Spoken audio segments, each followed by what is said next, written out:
Yes, well, my family, thank God, helped in that respect because they were cosmopolitan. They were well-traveled and well-read people. Thank heaven I grew up under their influence. So already I had a bit of a head start. I had to learn not to behave well, actually. I had to go around the other way. It's having been born to a certain kind of, dare I say the awful word, privilege. It's harder to be an artist than it is if you grow up on the streets. And I had more trouble. I put in my book that I have a longing for the gutter. And I had it from day one, I think. Growing up in a family who were steadfast about good manners and proper behavior at the dinner table, I couldn't wait to get out and search for the strip joints of Montreal. I longed for the gutter. I had to, because to be an artist, you've got to be free of all behavior. So I think it's harder to grow up that way into the theater than it is if you really have been fighting all your life for survival. And I envy those that do, in a funny way. I envy that kind of growth, that kind of voyage that they took. Coming up from the gutter. Yeah, from poverty and from well, it's grit. Hunger. You're talking about grit. Yeah, yes, yes, and freedom Yeah. and anger.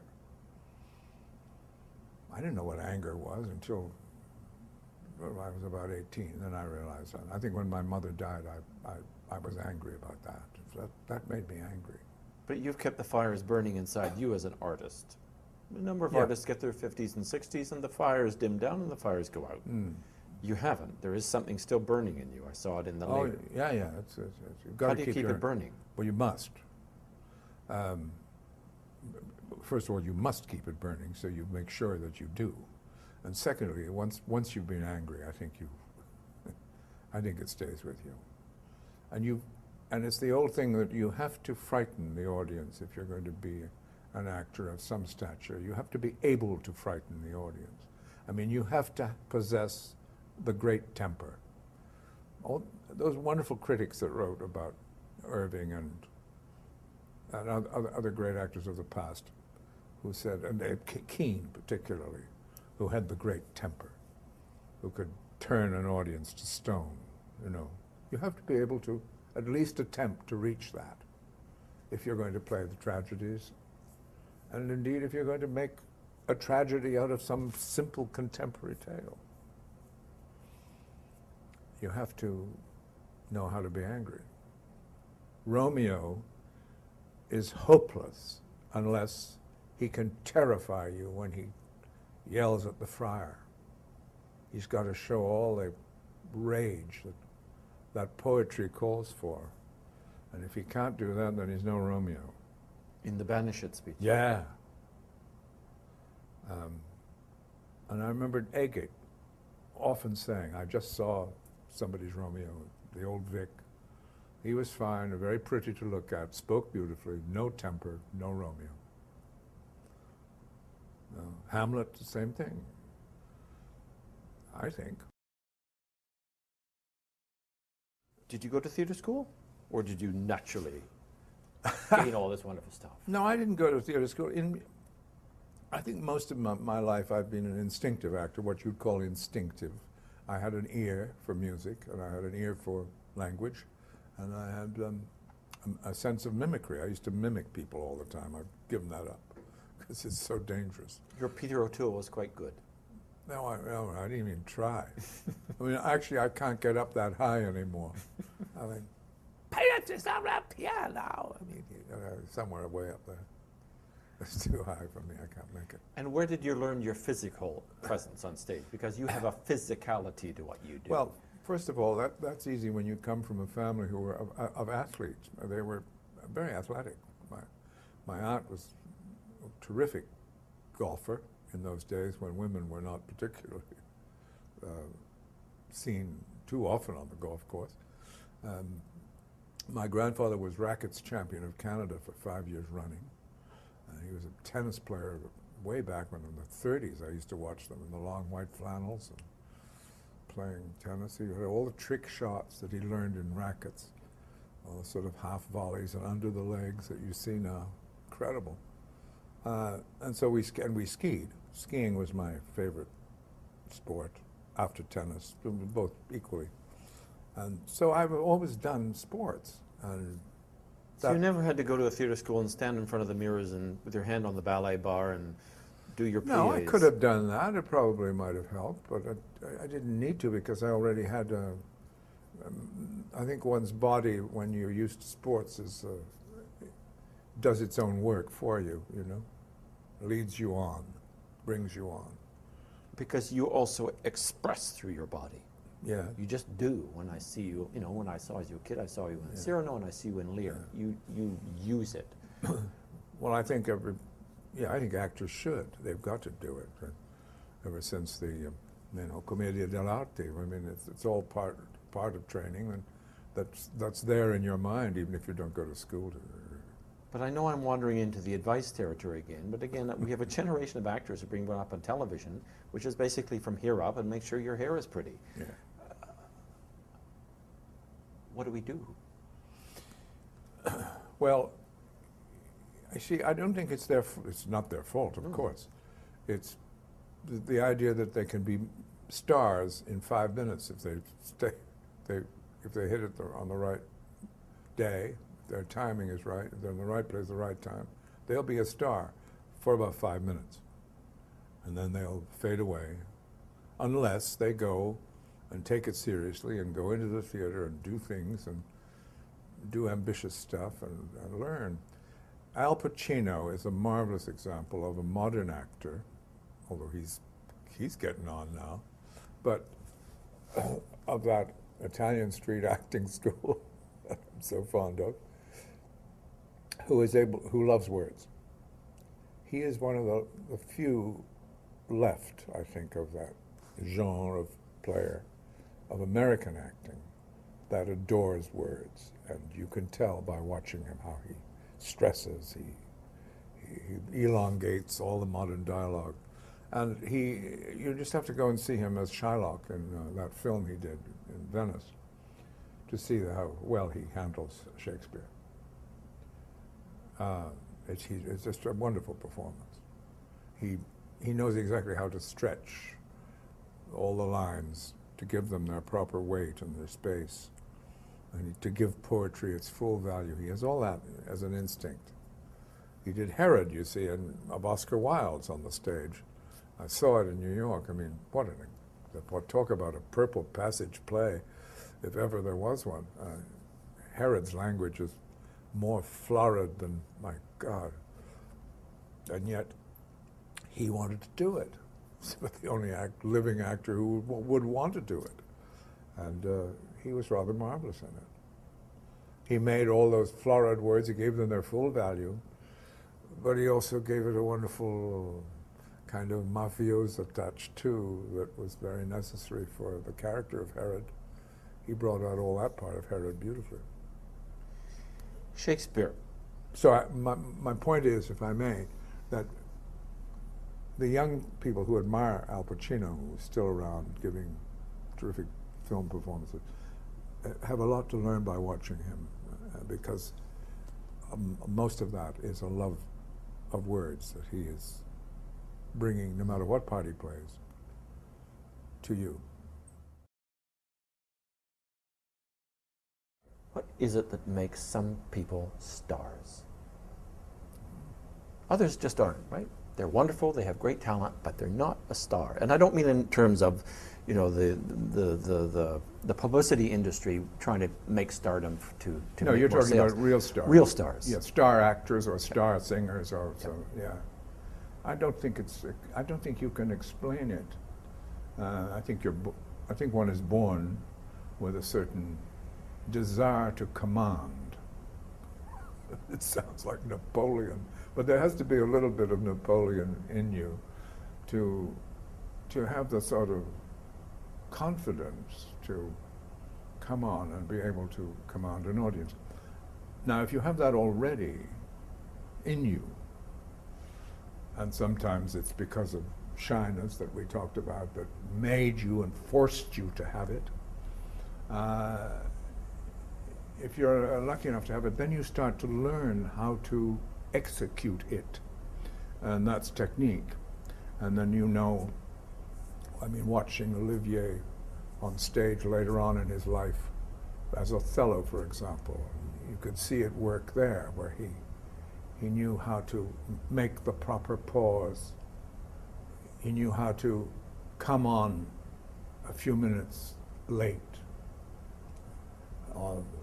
which I learned right away, to never come on when if somebody says, ladies and gentlemen, Christopher Plummer, you don't come running on. You wait till the audience says, maybe you didn't make it. Oh, there he is! That's the old trick. Just come on a little bit late, and then do things like knowing exactly when the great moment is, like in a musical score, when the climax is and when the coda is. You have to think musically so that you know if some actor is bellowing, you know exactly how to underplay and undercut him. And save the great moments for their simplicity and just say the famous line like it's never been said before, or try to be as different as you can. Right. But all those things help. But there's also stardom. Presence. There's also the presence. presence. Yes, I know. The presence comes from that desire to command and to control and to be ahead. You have to be ahead. Don't let the audience be ahead of you or know what you're going to do. You've got to surprise them. That's the thing. Always surprise. Just try to keep ahead of them by surprising them all the time. You're one of the few people I've talked to in these interviews who've had a career from A to Z, in film, in stage, in television, in radio, in many countries, and a career of stature that the pressures of, publicity, marketing, fame. How does the artist or how does the performer stay alive for you inside the pressures of a large international career like that? Well, it's nice to be a character actor, and I'm finding that now that I've arrived at a very old age, well, I'm 77, and that's not young. I feel in good shape. I'm in pretty good nick, and I feel I could go on for another 10 years gladly. I hope I can. But I'm getting more work now, it seems, than I was before, particularly on the screen, because I think they're all dying off. We get fewer and fewer of our age group, so I get more chance at old parts now. You mean Ian McKellen can't play them all, and so I get some of them, you see, so that's fun.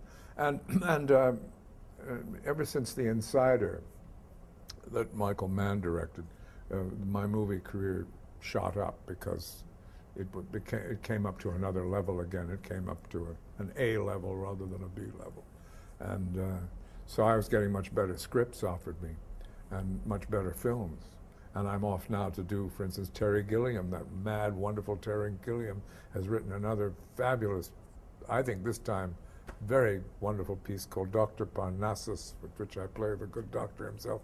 And that's going to be achingly fun, because I've worked with Terry, I know him, and for the first time it's quite clear what the piece is about. I said, Terry, there must be something awfully wrong with you, because I actually understand this script. He said, oh, it's clear as mud, clear as mud, clear as mud. He said, Hollywood doesn't like it, they don't understand it. But so he gets his money from all over the world, and then when you wait endlessly for the bonds to be signed, and then finally you're too old for the part. But no, not in this case, because he's a very old man, and I'm going to have enormous fun. So this, again, my years are planned I've got 2 years ahead. I'm going to play Caesar and Cleopatra up in Stratford coming up, which I'm looking forward to. 'Cause I haven't done Shaw really, and Caesar is such a wonderful old creature in that play. And we got a wonderful African American actress called Noni Rose, Akita Noni Rose, to play Cleopatra, which is very exciting. She's a very hot ticket at the moment in films and on stage. So that's an exciting season. Stratford, you were first there in 1956, is that right? Yeah.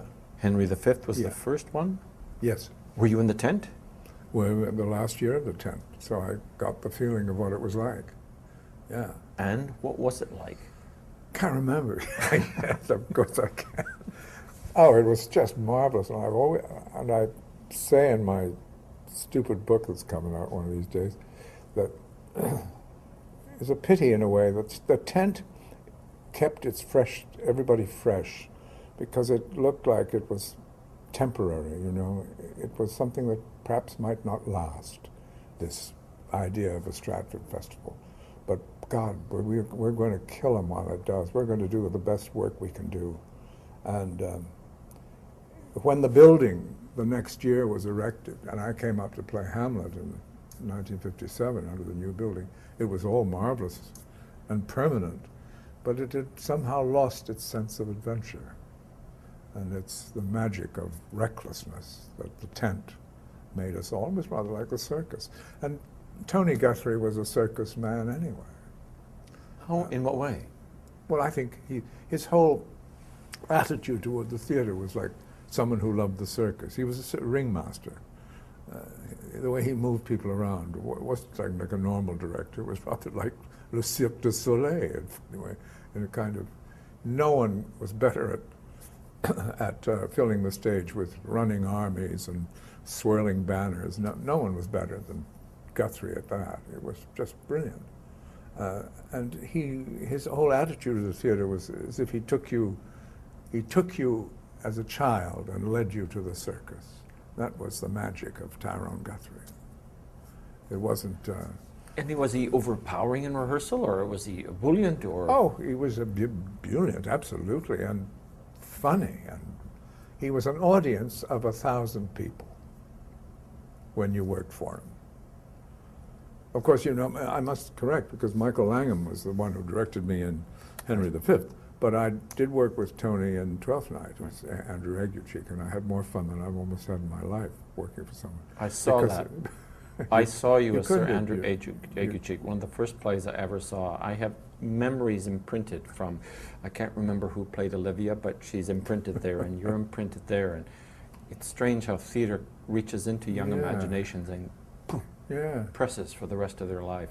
You're far too young to have seen that. What are you talking about? Well, the tent, did you have to bellow? What were the acoustics like? The acoustics were not as good as they are now, but they were pretty good, except on rainy nights. We had to sometimes stop, because the rain hitting the tarpaulin was just deafening. And of course, the famous story, which is now quite well known, of a train that passed every night at a certain hour from the station and made whoop, whoop, whoop. Of course, it happened all the time during my very quiet speech about upon the king, let us our lives, our debts, and all that. But the night before the battle, the quietest moment that Henry has on stage was ruined by this bloody railway train going through.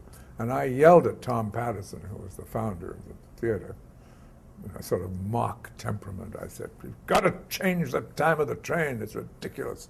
Every night it's right bang on, no matter how fast we play it or how slow, it's bang on. It hits the gentlest of the words." He did. He called them up and changed the time of the train. Unbelievable. I couldn't believe it. And how did it work? Well, it starts to rain in the tent. Yeah. And the company starts to raise their voices a little, Oh yeah, we're still starting to shout and scream, and then finally, forget it, Charlie, let's bring the curtain down. And would it be someone on stage who would say, time out, or? Yes, I don't think it happened much when I was on. That happened in other people's productions, so I can't honestly say it happened to me. But yeah, they would stop and somebody would come out, and then the audience would patiently wait, and when it was a little quieter, they would resume. But it had a wonderful excitement about it. Yeah. And that's never really quite, Yeah. We always try to catch the excitement of the tent in whatever we do up there. Yeah. Yeah. It is the question, as soon as you make an institution out of it, how do you keep the life? That's right, that's absolutely. I thought Michael was unbelievably, and he became my mentor, of course, because it was he who finally got me up there in the first place. Did he direct your... Henry V. He said he wanted a Canadian to come up and head the company. And he'd come down to see Mark Anthony. I was playing at the American Shakespeare Festival. And he liked it, and he said, come on up. So I went up to do that. That was very exciting. I'd also done The Lark on Broadway with Julie Harris, so I'd had a good grounding, and I was ready to do Henry V had the Quebec actors and the... Well, that was what was so wonderful about that production, because I think more than any production perhaps since, in a sense, up there, it had the French actors as playing the French court from Quebec, the Théâtre du Nouveau Monde. They'd come up, he had asked them to come up and do their Molière at the Avon Theatre, a season of their Molière, about 3 or 4 weeks, and also to play the French court in Henry V on their nights off. And so we had the likes of Jean Gascon playing the Constable of France, and Jean-Louis Roux, and Gratien Gélinas, playing the King of France. And what a production that was. Not only was it a huge diplomatic move in this country, but it was also such a theatrical coup. And that's Michael, that mild-mannered, kind of introverted man who suddenly brought all that color onto the stage, and a lasting color. It wasn't just fleeting. And how was he as a director? Oh, I loved Michael as a director. He was sometimes a little precise, perhaps sacrificing certain passions, but precise meaning, Christopher, I think it better if you sat down at the end of the line? Or? No, just don't let your passion totally go away with you, because you've got more to come later. Reason was his sort of doorway to clarity. When we talk about clarity, Michael's clarity was absolutely riveting. He also taught me how to throw away a famous line, not linger on it. And there are a lot of famous lines in Shakespeare. Right. When you come to it, try to be original about it and try to make it sound as if it's the first time it's been said. And you won't do that by pausing before and saying, wait for it, baby, it's just coming around the corner now. There it is. Just skate through it and surprise them with it. And let them react later to the familiarity of it. And don't give them time to dwell on it. It's just part of the orchestration. He was terrific. He was a classicist, a true one. Did he determine all the production before he moved into rehearsal? Yes, I do think he did, and that is my only little tiny bit of criticism that I may have for him. He had planned it all beforehand. He knew exactly where not by putting little dots where we were supposed to move. I mean, that was up to us, because after all, he did have companies of experienced actors who knew where to place themselves. But he had organized the whole thing in front, intellectually and emotionally. He knew where all the effects were going to be before he started rehearsal. And that's the only time I felt that he might sometimes have he was fine with fresh new ideas, or ideas that departed from his own. He was very generous about that. but I think sometimes his own instincts were checked a little by his own self-discipline, and it would only hurt him, perhaps, not anybody else. Just to get personal, he made Bach as accessible to me as a great actors at time, yourself included, make Shakespeare accessible. Shakespeare left behind certain actors as like all these words, as is Bach, but there was something about the clarity, say, of your Lear, that it comes totally clear, like Glenn and Yes. Bach. Well, that's nice to know, but I agree with you about Glenn. How do you do it? I don't know. I think with verse, it started with me, with my family, my mother, who adored poetry, and so I was used to reading poetry when very young, and I used to read it in a very old-fashioned 19th century way, because that was the way I'd heard other people reading it, like Gielgud singing it on records, and Barrymore hamming it up on records, and even people like, I was lucky enough to have a recording of Alexander Moisy, the great Hungarian actor who was Hungarian-German mix actor who was so prominent in the teens and the huge star, and doing Goethe in German, my God, November Wind, all the little reverbs in the voice, and the tremolos and all those things. And then suddenly, one day I thought, this is ridiculous, this is so awful. Why don't, Shakespeare particularly is so simple, why don't you just read it simply? Because the words, as long as you obey the rhythm, the words are so modern and so now. Why not just read it? So I started to do that in a conversational tone, and I realized how effective that could be, particularly the great moments, which we will deal with later. That's what I saw in the Lear you did with Jonathan Miller. I saw a clarity and a cleanness of language that in one sense seemed sparse, but in another sense was totally full. Mm-hmm. I found it totally exciting. Well, it takes a long time to get that. It takes many, many years before you can really stand absolutely still on the stage and say something so simply that you don't have to work at it or imbue it with an emotion that you think it needs, because it doesn't need that emotion. It has given it to you the way it's written. Just say the words, baby, and shut up and go home. And it takes a hell of a long time to learn to be able to do that. And I think I did achieve it in King Lear, and I think I give Jonathan Miller most of the credit for that, because he was always after me to do that. He was always bringing it down. Now, a lot of people, some of the New York critics thought that he demeaned the part of King Lear by bringing it down. They don't understand that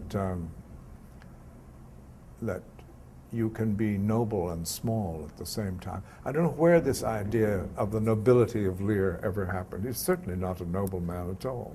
He's an absolute bastard, and really a peasant king. What is this nobility that everybody thinks is there? The same way they treat Cleopatra. They think Cleopatra is, but she was wonderful, of course, but she lacked majesty. Who the hell are they to know if Cleopatra had any majesty at all? She was a friggin', she wasn't a Montenegrin, she was where did she come from? Macedonia. Macedonia. Yes, and she probably was an exotic peasant creature and behaved like one. I mean, she did walk down her highly polished tile floors so that she could, and wore no pants so she could see and count the length of her pubic hairs. It fascinated her to see them reflected. Yes, I was there. What do you mean you were there? I was there underneath. I was there, but those critics weren't. So she could watch her reflection Yes, without pants. she was, yes, on the length of her pubic hairs. Yes, because she grew them to an inordinately long length, so I'm told, by one of her handmaidens that I had a long affair with once. I see. And how long But were they? all I'm saying is, who are these guys to call, who insist on a majesty that they know nothing? First of all, they probably don't know how majesty behaves in life. They haven't met too many. And same thing with Lear. They thought, I agree. You see, he charted me medically, too, because Jonathan, apart from being an anthropologist and a genius, I think I can really call him a genius. There's no question he is of that mold. And a medical doctor, he was a surgeon. He charted my performance medically. There's no reason why on earth he shouldn't talk like that when he comes back he's had a minor stroke, for Christ's sake. Anybody who's been thrown onto that heath, naked or to the winds for so long, having not seen the outdoors for some time in that fashion, is going to come away with something wrong with him, and a stroke is quite obvious. Yeah. The whole mad scene is a scene of someone who's had a stroke. And so when he comes back on at the end, after an inordinately long wait, which I can't bear, which I spoke of the other night, where you have to sit through the tragedies of Gloucester and Edmund till the hour of midnight arrives, and then, oh my God, I'm on King Lear again, and the audience says, "Oh, who the hell's that? He looks familiar." We saw him earlier. Yes, we saw him earlier. But then, of course, he gets smaller and smaller. There is something under here that you're talking about, though. You've talked about two things. You've talked about not the bravura of the words, but the power of the words and just sitting in the words and speaking them and having it appear. And with Jonathan Miller and Lear, you're also talking about the absolute accuracy of observation that an actor or a director does. Yes. And it's strange that Jonathan, of all people, who really does look in life like the Anglo-Saxon messenger from Alice Through the Looking Glass, would be able to be so human when he brings out the humanity in people like Lear, which he did beautifully.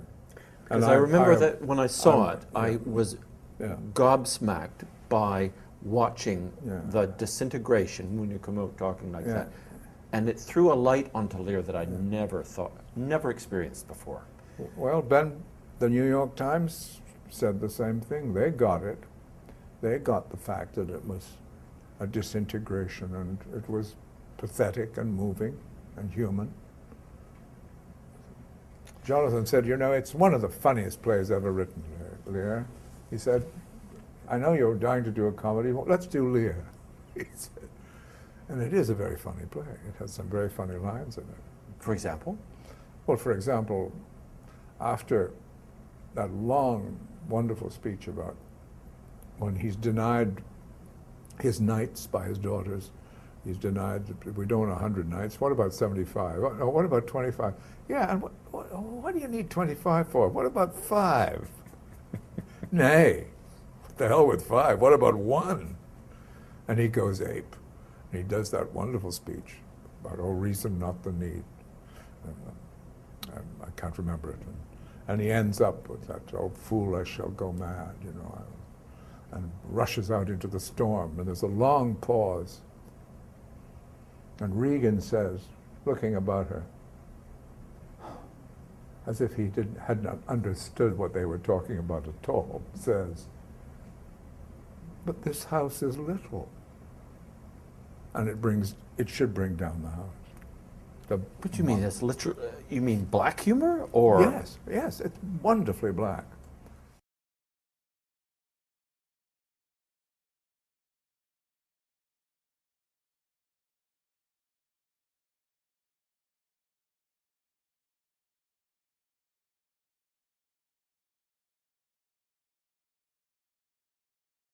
He's a friend of my family. It's a sort of connection of ours. Rosanna Todd had been an actress in England, and she'd come back, and she had quite a bit of money, and she didn't know what to do with herself, so she decided to open a theatre in Montreal called Open Air Playhouse, in which we would do productions of Shakespeare in the summertime on Beaver Lake, which is on the top of Mount Royal. And it was a lovely idea. She picked a rather attractive mound to do it on. And I played Lysander in Much Ado About, in Midsummer Night's Dream for her, and a small part in As You Like It. And then the third play was Cymbeline, and she had the chutzpah to go down to New York and knock on the door of this great Russian director who had just finished directing John Gielgud in Crime and Punishment on Broadway, and asked him up to Montreal, and his name was Fyodor Komisarievsky. Now, he's perhaps one of the real gurus of the 20th century in theater, and was head of the Imperial Theater in Moscow for many years, and came over to England and took over the Old Vic, and did very many revolutionary productions, particularly of Chekhov. He was a famous opposition to Stanislavski in those days. They didn't agree. He didn't agree with anything Stanislavski did, and vice versa. So there was always a Didn't agree in terms of staging or in terms of the method? In terms of method. Because Komisarievsky's point was that if you're going to veer away from, if you're just going to be yourself in everything you do, then you are desecrating the intention of the playwright, who might have written a character that was totally different from anything that you ever had. So it was wonderful stuff. And so he attacked the methods system with great vehemence.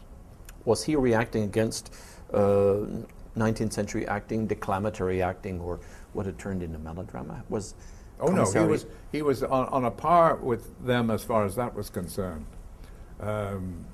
He was on a par with Stanislavski when it comes to getting rid of the old declamatory style. Oh yes, right. He was just as real in his way as Stanislavski was in his. It was just a different method.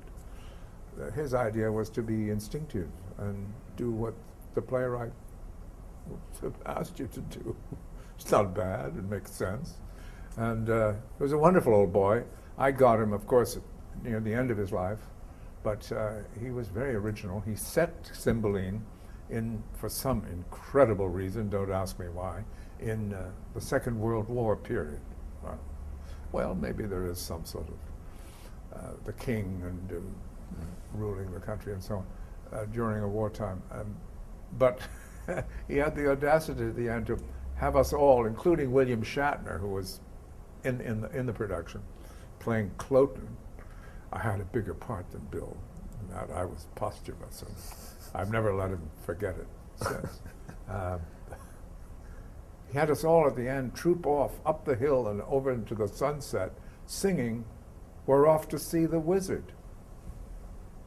Now, where he got that from, I don't know, but that's how he ended Shakespeare's Cymbeline. You and Bill Shatner went off. And the entire company going off together singing, "We're off to see the wizard, the wonderful Wizard of Oz." I mean, can you believe it? I didn't bother questioning him. He was a master, and I wasn't going to. I think he was having slight delirium tremens at the end of his life. But what an extraordinary credit to have, and I've used it ever since, that I practically started my career with one of the greatest directors that had hit the world scene. And what kind of notes would he give you? Well, he was very severe to a lot of the other people, but he was always saying he always gave the king notes, I remember.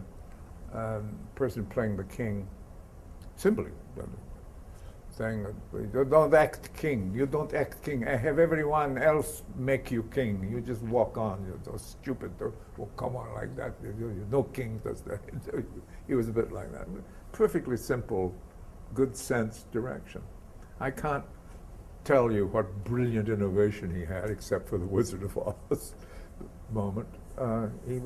He was just a star in our midst, a failing and aging star. I was thinking of your stage presence. It's like perfect pitch. You think of certain musicians, and your presence on stage is like perfect pitch. Wow. You don't ever appear not comfortable or not in Even sync. though And I sort of want to go, where do you get it? You know? Where do you get that? Shy, from being very shy as a young guy and trying everything in the world to never appear shy in front of parents, and friends, parents, friends and stuff, people who came to the house. I would run inside on the house and hide. I didn't want to talk to anybody new. Right. But when I had to come down, because when my parents said, "Get down, you rude bastard," you know, because of manners, I had to sort of assume another character, I guess, and one that would look confident and sophisticated and civilized. That was, yeah, to hide. So you learned early. Yeah, to hide, yes. There is a lot about what we do About which is that. hiding. Of course it is. You know? No, that's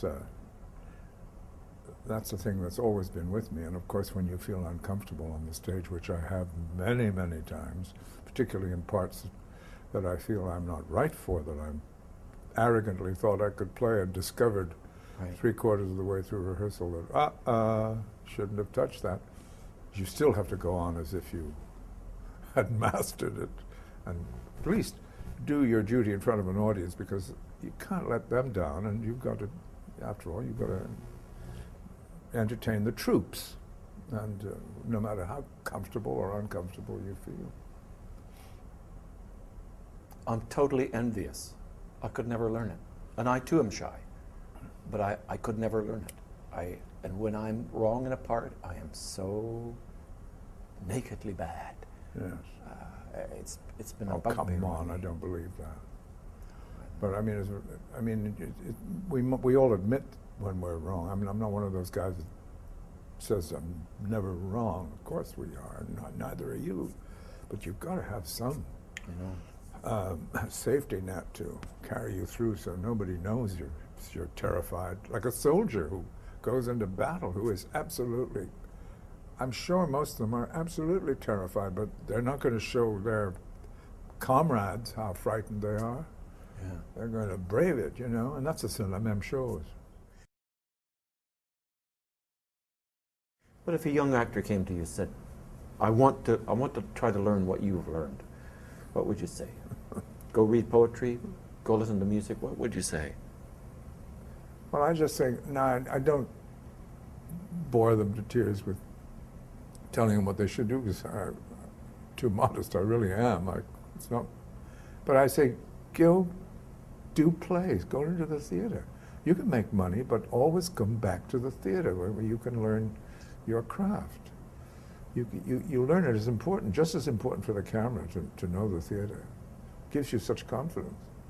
Because if you can play and be heard in front of a lot of live audiences, then there's nothing to scare you in front of a camera.